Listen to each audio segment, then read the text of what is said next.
নমস্কাৰ ষ্টুডিঅ'ত মই প্ৰাঞ্জল এটা ব্ৰেকিং নিউজ এই মুহূৰ্তত আপোনালোকৰ বাবে লৈ আহিছোঁ গোলাঘাটত এবাৰ এক চাঞ্চল্যকৰ ঘটনা সংঘটিত হৈছে কমাৰবন্ধাত বিদ্যুৎস্পৃষ্টকৈ দুই পিতা পুত্ৰৰ সৈতে এক ভয়ংকৰ ঘটনা সংঘটিত হৈছে আৰু তাৰ পিছতেই সেই দুই পিতা পুত্ৰক গোলাঘাটৰ শ্বহীদ কুশল কোঁৱৰ অসামৰিক চিকিৎসালয়ত ভৰ্তি কৰা হৈছে আমি এইখিনি মুহূৰ্তত সবিস্তাৰে এই খবৰ আপোনালোকক জনাই গৈছোঁ গোলাঘাটৰ কমাৰবন্ধাত এইবাৰ এক চাঞ্চল্যকৰ ঘটনা সংঘটিত হৈছে আৰু বিদ্যুৎস্পৃষ্ট হৈছে পিতা পুত্ৰ আহত পিতা পুত্ৰক শ্বহীদ কুশল কোঁৱৰ অসামৰিক চিকিৎসালয়ত ভৰ্তি কৰোৱা হৈছে আহত ৰাজু সিং আৰু তেওঁৰ পুত্ৰ ৰৌশন সিং আৰু নিৰ্মীয়মান ধুদৰ আলি এটা গাঁতত সোমাই পৰিছিল এখন টেংকাৰ আৰু দুৰ্ঘটনাগ্ৰস্ত সেই টেংকাৰখনক ক্ৰেনেৰে উদ্ধাৰ কৰিবলৈ যাওঁতেই দুই পিতা পুত্ৰৰ সৈতে ভয়ংকৰ ঘটনা সংঘটিত হৈছে আৰু টেংকাৰখন উঠোৱাৰ সময়তে 11,000 ভল্টৰ বিদ্যুতৰ তাৰত লাগি যায় ক্ৰেনখন আৰু তেতিয়াই বিদ্যুৎস্পৃষ্ট হয় পিতৃ ৰাজু সিং আৰু পিতৃক বচাবলৈ গৈ আহত হৈছে পুত্ৰ ৰৌশন সিং আৰু তাৰ পিছতেই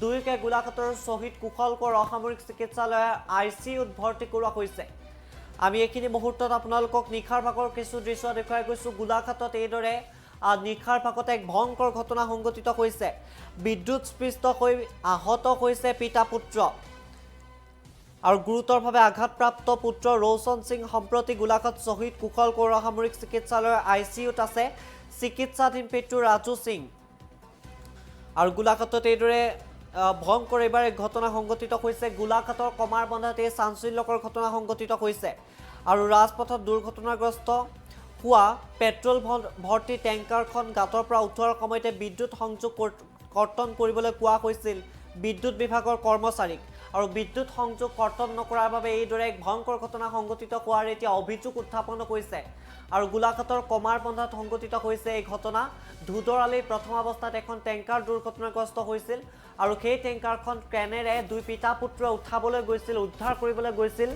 আৰু তেনে সময়তেই ক্ৰেনেৰে সেই টেংকাৰখন উঠাওঁতেই 11,000 ভল্টৰ যি বিদ্যুৎ পৰিবাহী তাঁৰ আছিলে সেই বিদ্যুৎ পৰিবাহী তাঁৰত ক্ৰেনখন লাগি গৈছে আৰু তাৰ পাছতেই প্ৰথম অৱস্থাত তেওঁৰ পিতৃ আহত হৈছিল পিতৃ ৰাজু সিঙক বচাবলৈ গৈ ৰৌশন সিঙো গুৰুতৰভাৱে আহত হৈছে আৰু সম্প্ৰতি দুয়োকে গোলাঘাটৰ শ্বহীদ কুশল কোঁৱৰ অসামৰিক চিকিৎসালয়ত ভৰ্তি কৰোৱা হৈছে আৰু এই মুহূৰ্তত পুত্ৰ ৰৌশন সিং ICUত আছে বুলি জানিব পৰা গৈছে আৰু এই ঘটনা এতিয়া গোলাঘাট জোকাৰি যোৱা পৰিলক্ষিত হৈছে কথমপি ভয়ংকৰ বিপদৰ পৰা এবাৰ ৰক্ষা পৰিছে কমাৰবন্ধা আৰু সমগ্ৰ ঘটনা কেন্দ্ৰ কৰি এতিয়া গোলাঘাটৰ কমাৰবন্ধাত এক প্ৰকাৰ চেপা উত্তেজনাই বিৰাজ কৰা পৰিলক্ষিত হৈছে কিয়নো পিতা পুত্ৰৰ সৈতে এক ভয়ংকৰ ঘটনা সংঘটিত হৈছে আমি এইখিনি মুহূৰ্তত আপোনালোকক এই ডাঙৰ খবৰ জনাই গৈছোঁ গোলাঘাটত এইদৰে এক চাঞ্চল্যকৰ ঘটনা এবাৰ সংঘটিত হৈছে আৰু সবিশেষ জানিবলৈ এই মুহূৰ্তত আমাৰ সৈতে সংযুক্ত হৈছে গোলাঘাটৰ সাংবাদিক দেৱাশিষ সাহা আমি পোনে পোনে দেৱাশিষৰ কাষলৈ আহিছোঁ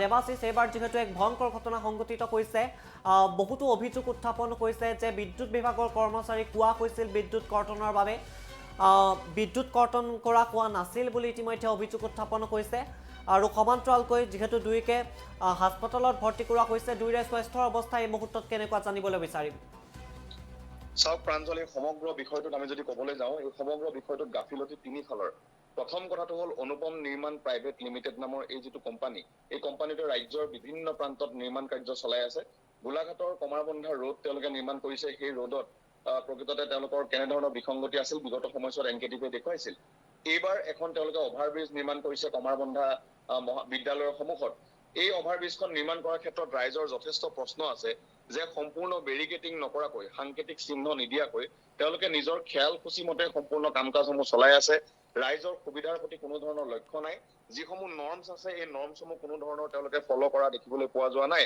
ৰাইজে বাৰম্বাৰ অভিযোগ কৰে কিন্তু কোনো বিভাগীয় কৰ্তৃপক্ষই তেওঁলোকৰ ওপৰত হাত দিব নোৱাৰে কিয়নো ৰজাঘৰীয়াৰ তেওঁলোকৰ ওপৰত আশীৰ্বাদ আছে বুলি সকলোৱে ক'ব বিচাৰে দ্বিতীয় কথাটো হ'ল এই যিটো গাঁত এই গাঁতটো আজি কালিৰ বা পৰহি নহয় দীৰ্ঘদিন ধৰি এই গাঁতটো সেই স্থানত আছে ৰাইজে বাৰম্বাৰ অভিযোগ দিছে তাত কিয় বেৰিকেটিং কৰা নহল এজন টেংকাৰ ড্ৰাইভাৰ তেওঁ হেভি মটৰ ভেহিকল HMV লাইসেন্সধাৰী এগৰাকী ব্যক্তি তেওঁ এখন টেংকাৰ মনৰ খুচিমতে কোনোদিনো গাঁতত নোসোমায় সেই ড্ৰাইভাৰজনৰ ভুল কেতিয়াও হ'ব নোৱাৰে অনুপম নিৰ্মাণ প্ৰাইভেট লিমিটেডৰ এই গাফিলতিৰ বাবে প্ৰথম অৱস্থাত টেংকাৰখন সেই গাঁতটোত সোমালে দ্বিতীয় কথাটো হ'ল ঘটনাস্থলীত যেতিয়া এটা ঘটনা সংঘটিত হ'ব প্ৰথম যিটো বিভাগ সেই বিভাগে হৈছে আৰক্ষী বিভাগ কমাৰবন্ধাৰ যিগৰাকী আৰক্ষী থানাৰ ভাৰপ্ৰাপ্ত বিষয়া আমি জানিব পৰা মতে এই সমগ্ৰ নিৰ্মাণ উদ্ধাৰ কাৰ্য চলি থকা অৱস্থাত তেওঁ বলেৰত এচিৰ হাৱাত বহি আছিল।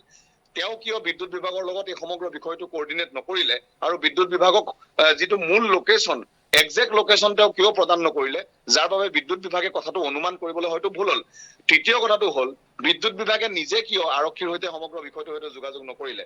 তেওঁলোকে দিনে নিশাই কষ্ট কৰি থাকে, আমি দেখো বিভিন্ন স্থানত লাইন ছিঙে, তেওঁলোক দিন ৰাতি বুলি কথা নাই, কষ্ট কৰি থাকে, কিন্তু তেওঁলোকৰ এই দায়িত্বৰ ক্ষেত্ৰত গাফিলতি এই সমগ্ৰ ঘটনাটোৰ ক্ষেত্ৰত নিশ্চয় আছে। তেওঁলোকক আৰক্ষীয়ে ফোন নকৰিলে, কিন্তু তেওঁলোকেনো নিজে কিয় আৰক্ষীৰ সৈতে যোগাযোগ নকৰি একজেক্ট লোকেশ্যনটো লৈ তেওঁলোকে লাইন কৰ্তন কিয় নকৰিলে, যাৰ বাবে এই সমগ্ৰ ঘটনাটো সংঘটিত হ'ল। দুই পিতা পুত্ৰ বৰ্তমান শ্বহীদ কুশলগড় অসামৰিক চিকিৎসালয়ত চিকিৎসাধীন। কিছু উন্নত হৈছে যদিও এই মুহূৰ্তলৈকে তেওঁলোক সম্পূৰ্ণ সুস্থ বুলি কৈ দিব পৰা নাযায়। সমান্তৰালভাৱে আমি যদি ক'বলৈ যাওঁ যে এই যিটো ঘটনা সংঘটিত হ'ল এয়া প্ৰথম বা শেষ নহয়, হয়তো আৰু এনেধৰণৰ ঘটনা হ'ব। বিগত সময়ছোৱাতো এনেধৰণৰ সৰু বৰ ঘটনা নিশ্চয় হৈ আহিছে। গতিকে অনুপম নিৰ্মাণ প্ৰাইভেট লিমিটেড, কমাৰবন্ধা আৰক্ষী আৰু কমাৰবন্ধা বিদ্যুৎ বিভাগৰ এই সমগ্ৰ বিষয়টোৰ ক্ষেত্ৰত গাফিলতি আছে আৰু ৰজাঘৰীয়াই এই সমগ্ৰ বিষয়টো সন্দৰ্ভত কোনো ব্যৱস্থা নকৰে বুলিও ৰাইজে জানে। গতিকে এনেধৰণৰ দুৰ্ঘটনা আৰু যে সংঘটিত নহ'ব তাৰ এই মুহূৰ্তলৈকে কোনো ধৰণৰ মানে নাই। প্ৰাঞ্জল।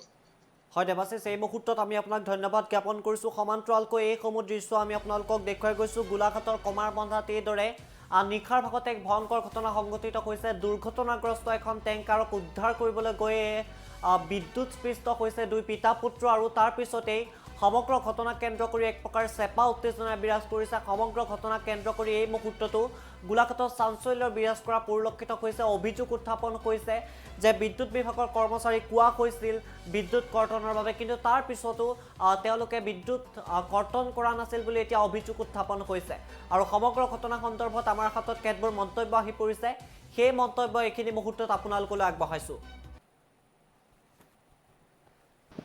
প্ৰথম কথাটো মই এতিয়া যোন দুজন মানুহ আঘাতপ্ৰাপ্ত হৈছে প্ৰথমতে তেখেতক খবৰ এটা লৈ লওঁ। 2 নম্বৰ, কাইলৈ ৰাতিপুৱাই মই এখন এফআইআৰ এখন ৰেজ কৰিম এই গোটেই ঘটনাটোৰ ওপৰত। এটা এক্সিডেণ্ট ইনকুৱাৰী ৰিপৰ্ট এটা যাব, যি জড়িত হৈ আছিলে। আমাৰ গোটেই উত্তীৰ্ধম কৰ্তৃপক্ষলৈ গোটেই নেতা যাব।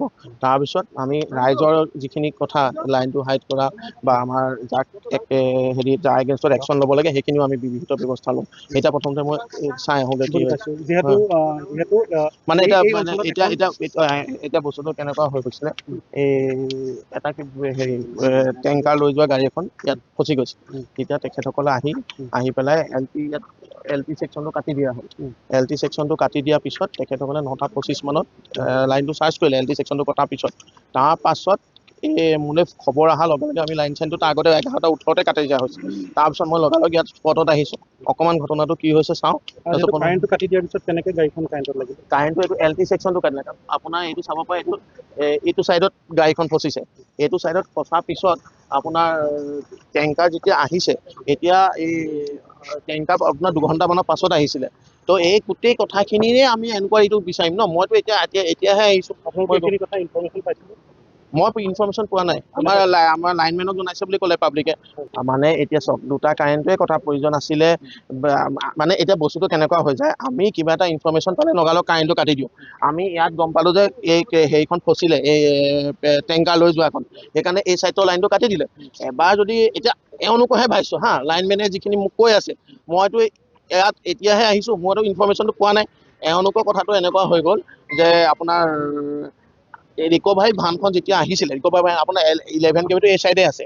এবাৰ যদি আমাক গম পোৱাহেঁতেন ৰিকভাৰী ভান অহা টাইমত, তেতিয়া আমি দৰকাৰ পৰিলে 11 কেবিটো কাটি দিলোহেঁতেন। কথাটো গম পালে? দুৰ্ঘটনাৰ সময়ত বা দুৰ্ঘটনাৰ যেতিয়া ৰিকভাৰী ভান আহিছে, সেইটো সময়ত ইলেক্ট্ৰিচিটি ডিপাৰ্টমেণ্টৰ মানুহ থকাটো আমি জানিব লাগিব ন। ৰিকভাৰী ভানটো আমি গম নাপাওঁ।